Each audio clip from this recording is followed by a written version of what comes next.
The Daughters of Cain are getting new rules in the build-up to the new General's Handbook, the Scourge of Ghryan.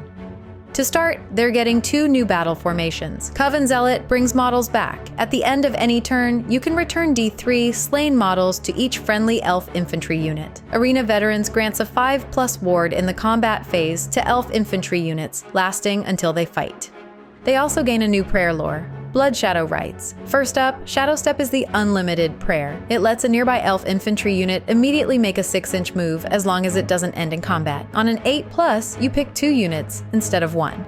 Next is Scath Scale, which gives a nearby elf infantry unit -1 to be wounded in melee. On an 8+, the debuff spreads to all other elf infantry units near the first.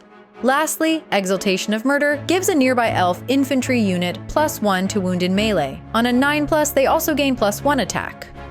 2 War Scrolls are also getting major updates. Crethusa the Croneseer keeps her core stats with slightly better melee and is now a level 2 priest. She also gets 3 new abilities. In each enemy hero phase, she gains D3 ritual points. Her War Scroll prayer buffs 1 nearby elf infantry or cavalry unit with one of 3 effects. Enemies in combat with it can't use commands, can't use weapon abilities, or take -1 to their ward saves from that unit's damage. If you roll a 9+, you apply all 3 effects. Once per battle, during your movement phase, she can issue a command for 1 CP to return a destroyed elf infantry or cavalry unit to the battlefield.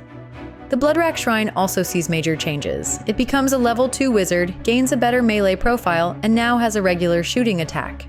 It also gains a new shooting-focused ability. If you can roll under the enemy unit's wounds characteristic, you reroll all hit and wound rolls against it in shooting. Its new War Scroll spell blocks units and manifestations from being set up within 12 inches of the shrine.